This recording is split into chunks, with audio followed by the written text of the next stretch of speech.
Hello, good morning, ladies and gentlemen. Tony Mason here, and I'll attempt to tell you what's happening for the next hour or so here on the little special stage, the rally special stage here at Stoneleigh. This is the 9th running of the race retro, I think, and we've always had a special stage on the tracks around the grounds here, and so we're in for a good day today, this morning one run, and then this afternoon at 2:15 another. Now the car on the track is Steve Davies. He's one of the arch organisers of rallying with Group B, and Group B is the category of rally cars which were very prominent in the early 80s, but there are also accidents, problems, and therefore the entries here today, and they'll all be going around this track. As I said, that was the first round of the British Rally Championship. What happened down there? Very, very exciting yesterday. It was the first round of the championship, the first time they've only two-wheel drive cars, and it was one heck of a scrap. 3 stages to go. Nicara and Donnelly, one in a Citroen, one in a Renault, were equal with 3 stages to go. Nicara got 1.7 seconds ahead with 1 stage to go, and his engine blew up. So Martin Donnelly won it. And in the R2 class, Elvin Evans was there. It was very, very tight and quite exciting, really. What were the conditions like? I mean, the forest just down there in Bournemouth, very dry. Very dusty, dry forest, and the best of times, sandy, aren't they? Which actually made it good for the R2. The first short factors, yes, the S1s, which was brought in the. This one was, or it's a replica of the one that Corolla drove in the Tour de Corse. So yeah, I've got fond memories of seeing Mr. Rule. I was 3. So rallying is a worldwide sport. Currently taking.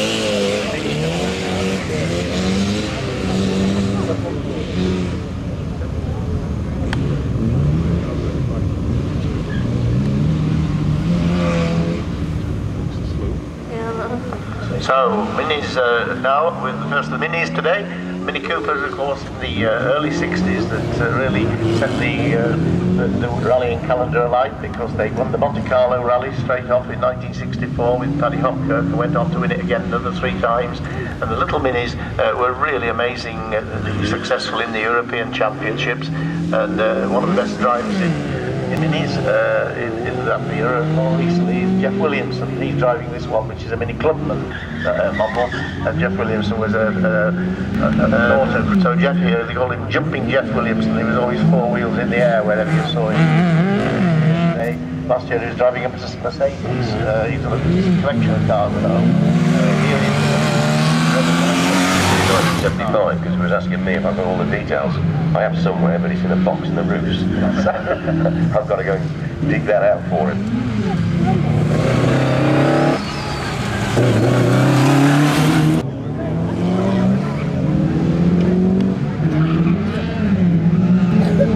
Right, now you'll recognise a Skoda out there coming around the final bend here.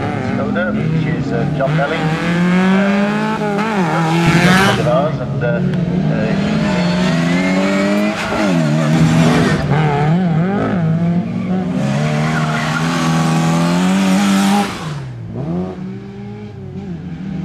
this car is driven by Patrick Walker, local garage proprietor in Warwickshire here, and Colin Gola with him, his good friend, and they were saying yesterday that the combined engine driver Leyland cars. He's got a couple of the X-Works Triumph 2.5s, which he suddenly appears in from time to time. But anyway, this car built in 1962, so in the Skoda style, the Skoda now are back in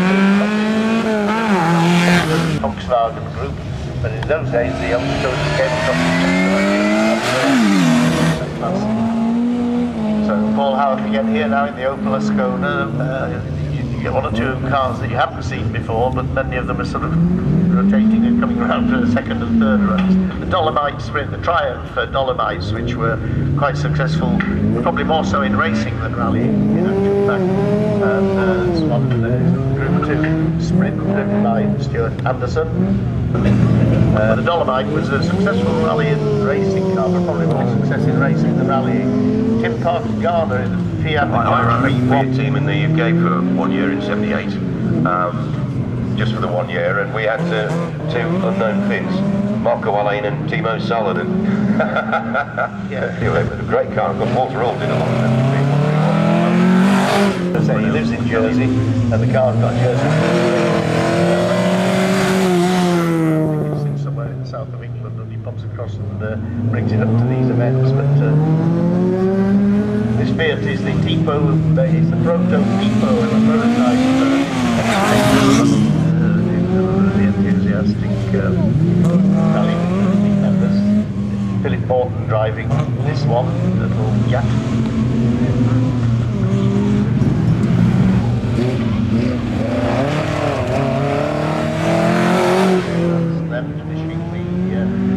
Finishing the 2 laps, try and Dolomite.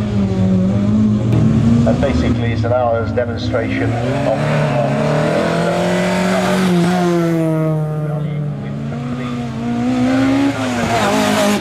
water and so on. Björn Valdegard from Sweden sort of fell in love with the country and the people, and he's just become the expert after Rover V8s now. The one thing I can tell you about that is one of those types that Tony Pond got the lap record. Yeah, this one, the Servis, this is the one, yeah. And that's the one. He had around heavy cars, limited success really.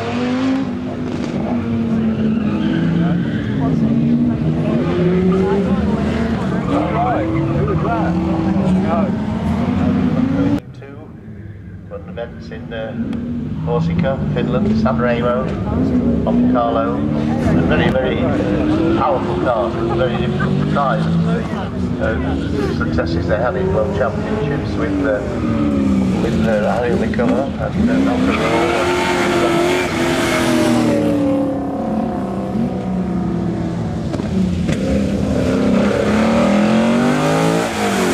Also for some of the drivers and owners who are making the most of it. And the Toyota Corolla, which we've got there, Charlie Gabb in the Corolla, a Group 1 X-Works rally car.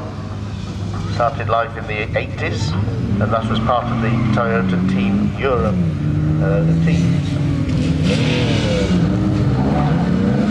Their Eklund won the Group A championship in '84 and '85 for one of these cars.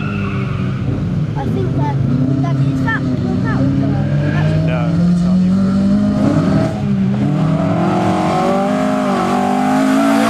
Had great success with the World Championship manufacturers and many events. Aaltonen and a lot of the Finns driving from Germany. This is David Archer, a 1293 3C engine. The Minis that really did take over if not the British and the European rally with tremendous success, and it's quite remarkable when you think of the size of it, the little wheels and the roughness of the road, the European rally in particular, and they're still at it now to this day. Many of them, I think there's about 4 or 5 of them here rallying.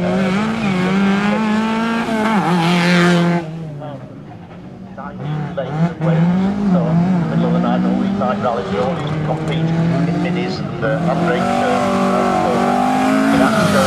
and I'm delighted to say he's come up here in the commentary box for a little bit of a rest, I think, and it's quite a rare car, and there's not too many of them around.